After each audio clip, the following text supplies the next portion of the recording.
Happy Thanksgiving, Internet. By now you should be knee-deep in a slightly racist conversation with your grandparents. Or in my family's case, a fist fight due to a heated game of apples to apples.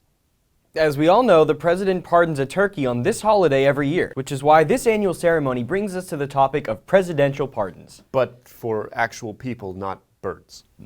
Earlier this year, the president pardoned a few dozen drug offenders, but there are nearly 100,000 in this country, so just like the pardoning of the turkey, it was largely a symbolic gesture.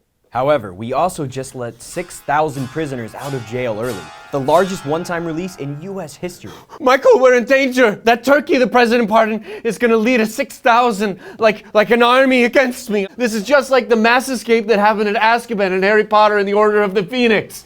I'm Harry Potter, the turkey is Lord Voldemort, and I guess you're Tonks or something. Why do I have to be Tonks is great. No, those were Death Eaters. These are non-violent, low-level, over-sentenced drug offenders who are being released because we literally do not have space. But Michael, the U.S. has more incarcerated citizens than anywhere else in the world, and it's gone up exponentially since the war on drugs began in the 1980s. They're costing the taxpayers money, they're taking up space we don't have, and they're better off returning to society. And at 40% overcapacity, federal prisons are stuffed like a turkey. Don't you see this is all part of a bigger plan? You're right. Thank you. The bigger plan being that in the coming years we could see the release of up to 46,000 inmates for the same reason. This is no time for facts, Michael. The turkey is a sick, twisted f***.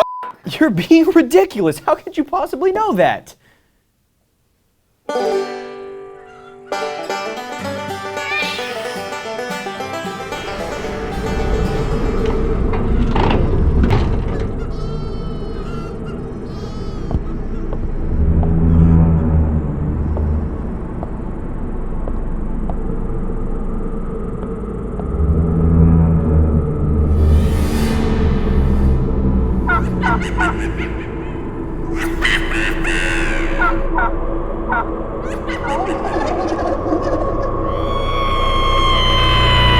Just so many questions. How are we not on the same page about this?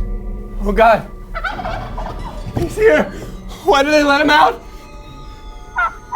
So there's a turkey in the studio. Michael!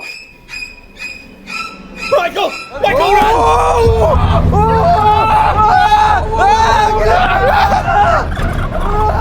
Get out of here! Guys! This is Mark Turkin. He's here for the analogy audition. Analogy?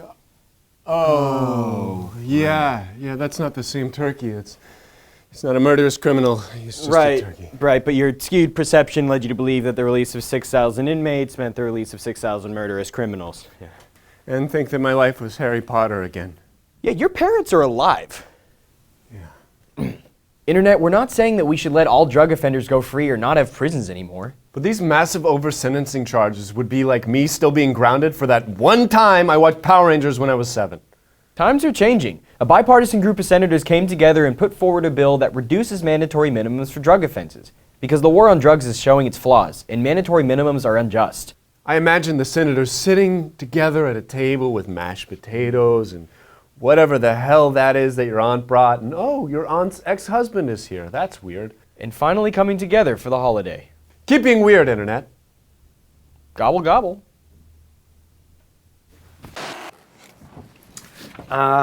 Weed Girl, Robot Head, and Dolphin Man, thank you so much for coming. It's really great having you. We've actually decided to go in a different direction. So you can like our video and subscribe to the channel, but we can't actually put you in the video.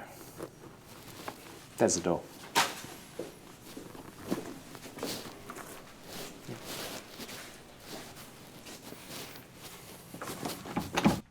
Scarelli saw this as his end and he bought the rights, hoping to recoup while all competition got caught up in the red tape. He knew that establishing a monopoly would make him a god. A king. A god king. The U.S. government won't let... Chill out, man. It's probably like Amazon. They come here 12 times a day. Quick, man. Rub my lamp. What? I thought it hurt you.